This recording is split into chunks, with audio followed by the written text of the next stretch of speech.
Waste Bengal board कक्षा 8 पाठ 9 त्रिभुज की दो विपरीत भुजाएं एवं उनके विपरीत कोणों का संबंध।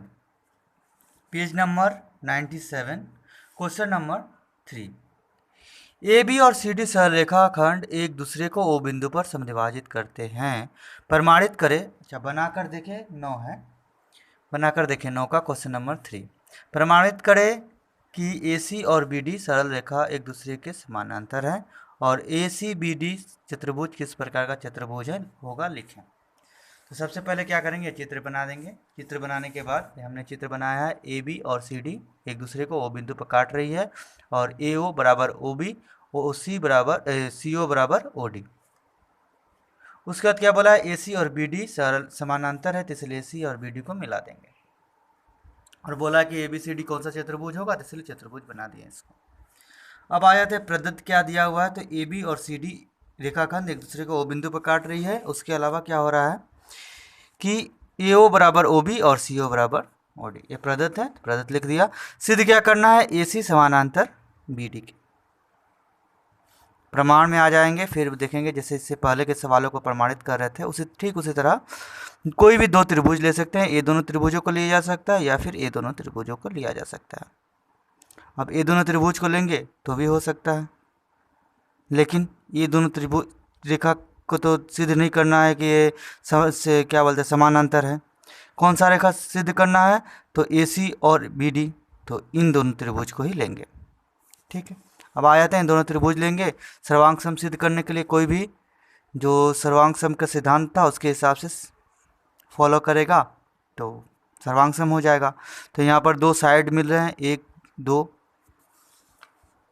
ए ओ और ओ बी, सी ओ और ओ डी दोनों एस एस प्रदत्त है। और एक सम्मुख कोण मिल रहा है, वो भी क्या होगा कि सम्मुख कोण और दो भुजा, तो दोनों त्रिभुज क्या हो जाएंगे, सर्वांग सम हो जाएंगे। किस पद्धति के कारण, किस सिद्धांत के कारण, तो एस ए एस के कारण ये त्रिभुज क्या हो जाएंगे, सर्वांग सम हो जाएंगे। अब त्रिभुज सर्वांग सम है मतलब ए सी और बी डी बराबर है। उसके बाद ये दोनों कोण भी बराबर होगा क्योंकि त्रिभुज दोनों क्या है, सर्वांग सम है। लेकिन ए सी और ए डी भी क्या है, सॉरी ए सी और बी डी क्या है, सरल रेखा है और ए सी ए बी त्रियक है। ए सी और बी डी सरल रेखा है और ए बी त्रियक है, इसलिए ये दोनों कोण कौन सा कोण हो जाएगा, एकांतर कोण। अब एकांतर कोण कब बराबर होता है, जब दोनों समानांतर होते हैं। अब ए सी और बी डी क्या है, समानांतर है, तो किस तरह का चतुर्भुज बन जाएगा, तो ये बन जाएगा समानांतर चतुर्भुज। अब आ जाते हैं क्वेश्चन नंबर 4। क्वेश्चन नंबर 4 है, ए बी और सी डी दो समानांतर सरलरेखाओं के ऊपर ई एफ दो बिंदु हैं। ई एफ सरल रेखा खंड को मध्य बिंदु ओ बिंदु से कोई सरल रेखा खंड खींचा जो ए बी और सी डी सरल रेखा को क्रमशः पी और क्यू बिंदु पर काटता है। प्रमाणित करें कि पी क्यू सरल रेखा खंड ओ बिंदु पर समद्विभाजित होगा। तो सबसे पहले इसका ड्राइंग बनाते हैं। ड्राइंग कैसे बनाएंगे, सबसे पहले क्या बोला है कि दो सरल रेखा समानांतर सरल रेखा है ए बी और सी डी। तो ए बी ऐसे और ऐसे दो सरल रेखा बनाए ए बी और सी डी।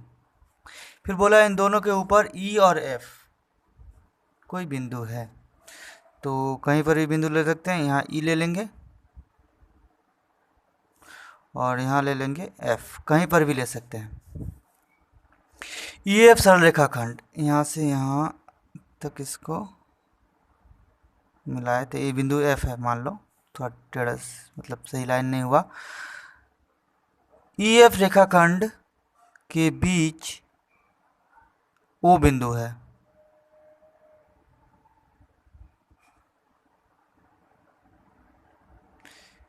कोई सरल रेखाखंड खींचा जो ए बी को सी डी रेखाओं को क्रमशः, यहाँ से एक रेखा खींचा गया है, यहाँ पी और क्यू बिंदु पर काट रही है। तो प्रमाणित करें कि पी क्यू सरलरेखाखंड ओ बिंदु पर समद्विभाजित होगा। मतलब ये तो पहले आधा आधा है पता है, और ए वाला बराबर होगा, सिद्ध करना है। ठीक है, ये ड्राइंग बन गया। अब हम इसे प्रमाणित करना शुरू करते हैं। सबसे पहला जो दिया हुआ उसको लिखेंगे, प्रदत्त क्या है, ए बी समानांतर है सी डी के, और ई एफ का मध्य बिंदु, ई एफ का मध्य बिंदु ओ है। इसका मतलब ई ओ बराबर, मतलब क्या जो है वो सो है, ई ओ बराबर ओ एफ। ये प्रदत्त दिया हुआ है। अब प्रमाणित क्या करना है, सिद्ध करना है कि पी ओ बराबर ओ क्यू होगा।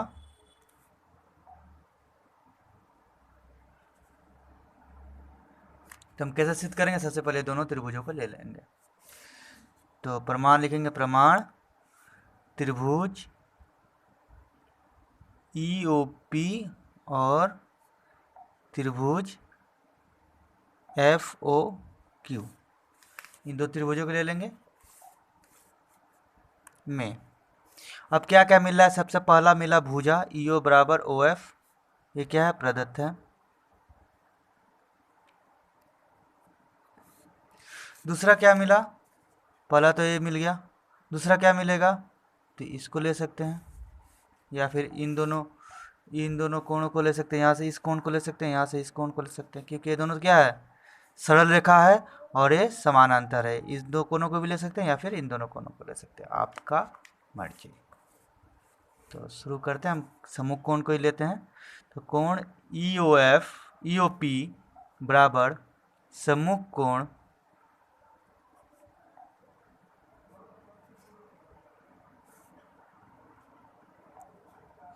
एफ ओ क्यू, और कोई एक ठो एकांतर कोण लेते हैं कि पी ओ ई पी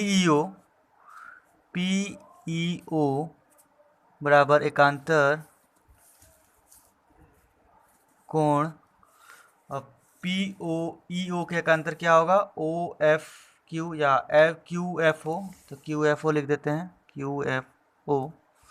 कैसे एकांतर थे, ए बी समानांतर है सी डी, और ई एफ क्या है, तिर्यक। तीन चीज मिल गया, 1 2 3, तो इसलिए लगेंगे, इसलिए ई ओ पी सर्वांग सम त्रिभुज एफ ओ क्यू। कैसे सर्वांग सम हुआ, तो एंगल साइड के शर्तानुसार। अब सब सर्वांग सम मिल गया, इसलिए पी ओ बराबर ओ क्यू बोल सकते हैं।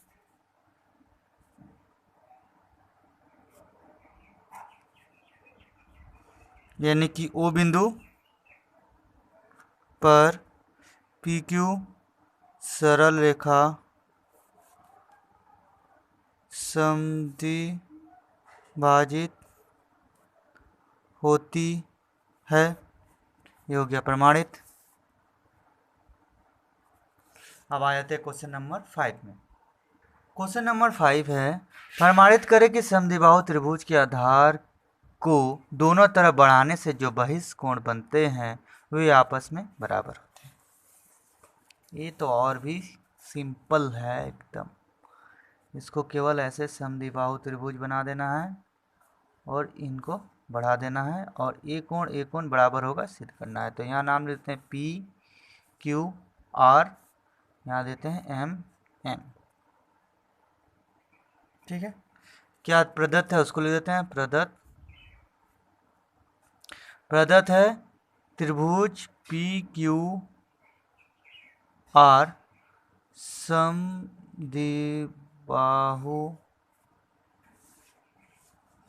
त्रिभुज है, और जिसमें पी क्यू बराबर पी आर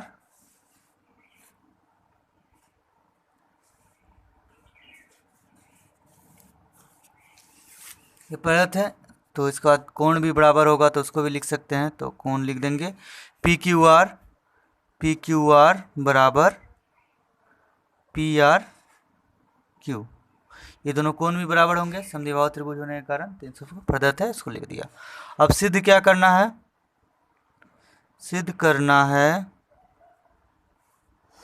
कि कोण पी क्यू एम बराबर कोण पी आर एन।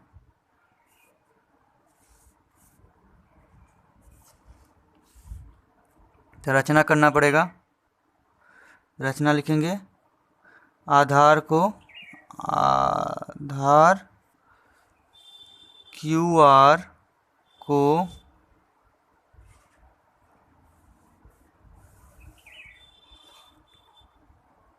दोनों तरफ m और n तक बढ़ाया।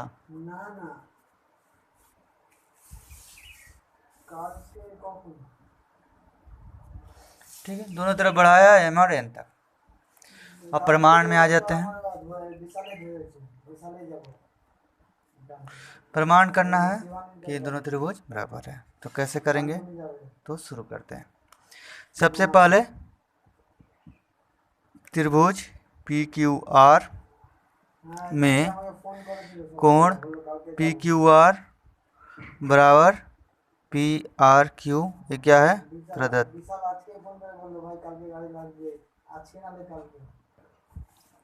प्रदत्त है।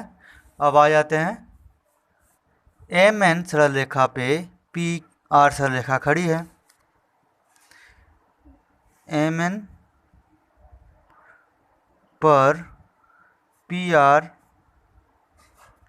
रेखा